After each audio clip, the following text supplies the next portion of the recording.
Hey guys, welcome back. So today I'm going to walk you guys through a project that I fully intended for you guys to see from start to finish, and well, it didn't quite work out that way. You saw the thumbnail. I'm referring to the farmhouse style dining table I built for our family. Let's go take a look. So there it is, farmhouse style table with matching bench and a trestle style foundation. I think it turned out very nice, and we'll talk about how I built it here in just a moment. Let's talk about why you did not see this build from start to finish. Let me be clear, I had the best intention of filming this whole thing for you guys. The problem is that this table actually used to be in our front yard, meaning this used to be a tree standing in our front yard. And so if you've been with the channel for some time, you know that we cut down a ton of trees when we went to build our house. Later had these all milled up, and I've had piles and piles of lumber laying around for years. This happens to be red oak. So I did start videoing some of this, of me planing down all these boards, beginning to join them up, and realized that, but videoing everything while trying to race to get the table done before Thanksgiving, because that was the driving factor, was just not gonna happen. So you guys fell beyond the wayside. And so it became a time crunch to get this thing done. It is 8 feet long, 42 inches wide, and 100% made out of red oak. And obviously the top is red oak, but even the trestle down here, this is all red oak. Basically all came from one tree. It's 1.5 inches thick. And down here, when I'm making the base, these were also individual pieces. So I milled these up. I had 1.5 inches thick stuff and then had to join them to make my 4x4. And I put a skirt underneath here to hide all the underpinnings down here. Let's take a look at what I actually did. So this is not by the book and not perfect. Pocket screwed all my joints across there. I do not have a joiner, guys. So if you've ever tried to join boards, and by join meaning get the seams to line up, it's a tricky task when you don't have a joiner. So I used a table saw to rip these as best I could, square them up, glued them, clamped them really good, let them set up, and then sanded it over and over until I got, honestly, pretty darn good seams. Very pleased with those. My breadboard ends are not by the book. Did these so wrong. They are glued and pocket screwed. If you know anything about fine carpentry, that is a big, big no-no. Wood is going to move. You're never supposed to glue these. And the real way to do it is use a sliding dovetail or mortise and tenon. Didn't do that. And so you're probably saying, well, that was silly, Adam. Why would you do it wrong? Well, A, I didn't have the equipment. And B, I didn't really care. I'm not selling this. This is for personal use only. And if this seam, starts to stand up or move, or the ends kind of pop out on me, 4 screws, and this can be lifted off and take to the garage. I'll throw a sheet of plywood on here for the time, and I'll refinish it. I'll cut my ends square if I have to. I'll resand it. I'll refinish it. This table probably weighs, I don't know, in total 300 pounds or more. It's solid. You can park a truck on it, and we're going to have it for forever. You can certainly see some of the red in the red oak here, can't you? The bench also turned out very nice. Probably weighs in the neighborhood of 100 or so pounds, but we can line the kids up right here, no problem. Great seating for them. You can see some imperfections. You can see some of the screw holes where I filled things here back. You can see my seam on the trestle there. I wasn't too concerned about the base. This is the money maker. Turned out really nice. I'll show you guys the stain that I used on this at the end. It was a men wax, I think special walnut, but I'll find it here if you're curious. Had some knots here I filled. I just used some stainable wood filler, so it's not perfect on the color here. And you can see in some instances where I have glue that didn't exactly stain perfectly. Again, a big swath of red here from the red oak. If you're curious about the plans, I kind of just grabbed these offline / my own renderings. Really, I started looking at pictures and thought, oh, this is a cool design, and that would definitely be structural, so I folded that in there. The 2 trestles on the end were kind of built separately, as was this middle piece here. So we got 2x4s, or made up 2x4s by me in the middle. So this was one piece, and I just screwed it together once I got it in the house. Down here, you'll see I've got a lot of supports running across. So all my joints this way are pocket screwed and glued, and I think there was like 150 screws just on the top. And then I have kind of support bars running across here. That one's a 2x4, but these are just extra pieces of the 2x8 or so. And they run all the way down through here. And you can see, like, this piece here has got a pretty good crack or almost like checking in it. At some point that will probably show up on the top side as well, so we'll have to fix it. But a number of screws and glue. There's no shortage of glue and screws in this thing for sure. If I truly had to estimate the number of hours that I have in this table, it is easily north of 40, and I was gonna guess maybe 60 to 80 hours. It's really hard to tell. It was a lot of nights until like midnight, working out in the barn late, family goes to bed, I go back out there, heat the barn up, you know, start joining boards, sanding things down. Really cool that this entire table came from our front yard, and I think it's beautiful. I wouldn't want to sell it to anyone, or wouldn't want to sell it to anyone for, you know, top dollar, because it's not perfect. I got some sanding marks in here still. I know my breadboard ends are going to fail at some point. I don't really care, quite honestly. My wife laughs at me because I do this to the table just about every day. And my daughter's already loving taking a metal fork and just smashing it down there. So, you know, it will need refinished at some point.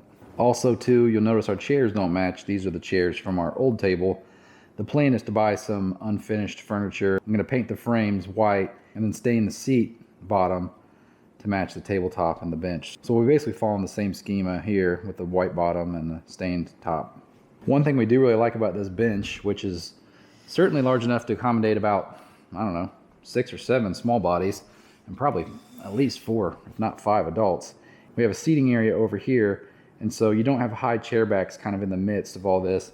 And it's a nice space saver. When you push this thing in, you know, it'll go all the way under the table and keep this walkway behind the couch nice and open. So now it's completely underneath and you keep this walkway open. And the plan here is to have 5 chairs, 1 on each end with arms, and then 3 along this side here. And again, this is a 8-foot long table and 42 inches wide. I will say that trim carpentry or carpentry work in general, kind of cabinetry stuff, etc., frustrates me to no end because I'm not that great at it. If you want me to frame something or rough frame something, I'm your guy. This thing, you could park a truck on it. It's not going anywhere. Thanksgiving dinner, bring it on. Bring the biggest bird you got. This thing, rock solid. I'll go show you the stain I use in this real quick. Maybe we'll take a look at the lumber pile out in the barn about what I have left, because there is still so much lumber left. And at this point, seeing how beautiful this turned out, I can't bring myself to not use it for something like this, you know, just using it structurally. There's a lot of white oak, red oak, both 2x and 1x, and I need to put it to good use. See if my buddies next door want to use some of this stuff. And I'll show you one other thing in the basement I did with this lumber. Not recently, about a year or so ago, as I was finishing the basement. I'm sure you saw a couple of those videos. Another piece that turned out really nice that you didn't get to see. So here is the, oh, hold on. You guys don't want to see this, or do you? He does look small.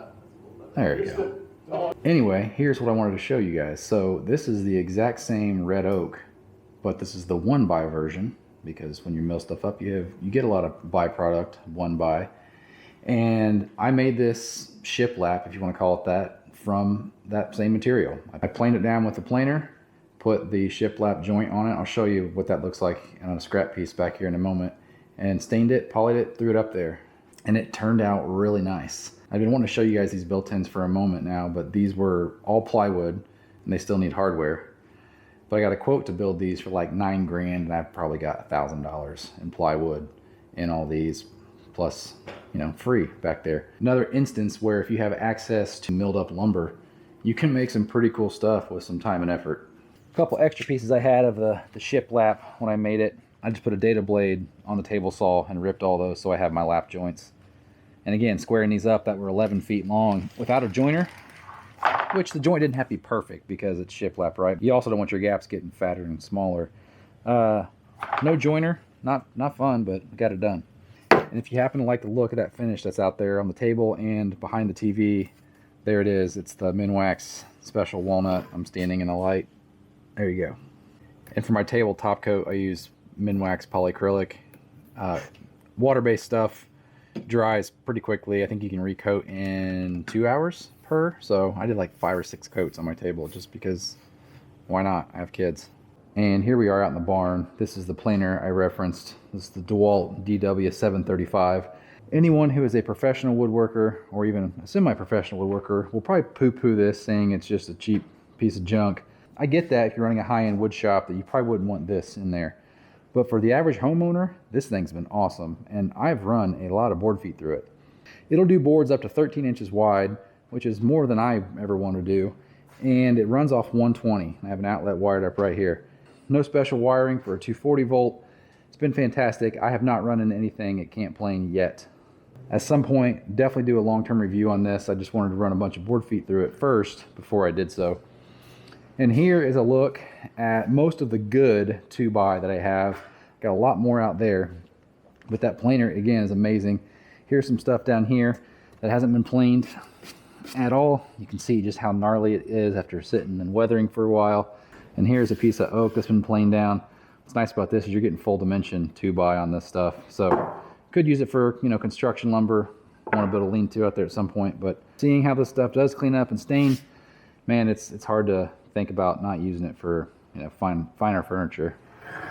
Had to grab some shades. The wind plus the snow and the sun, it's brutal. But I'll use some of that lumber. My wife wants, a desk built, toy chest for the kids, floating shelves, a shoe rack by the back door, but that kind of stuff doesn't really drink up the lumber like a giant table does. So hopefully my buddies next door will take some. I think my dad wants to take some because I've got a lot of it, and while I could use it for, say, a lean-to or some other structures, structural stuff around the property, I'm not sure I want to. If you remember this project out here, this is mostly more of that lumber. The big pile is kind of some I-joists, but underneath all the snow and tarps there is a big bunch of lumber there.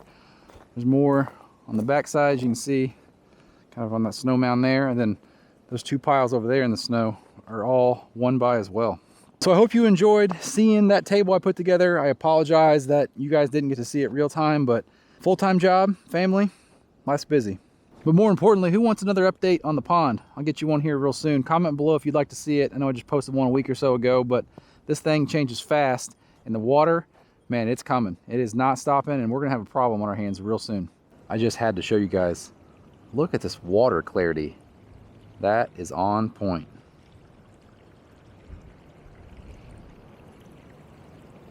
That's impressive.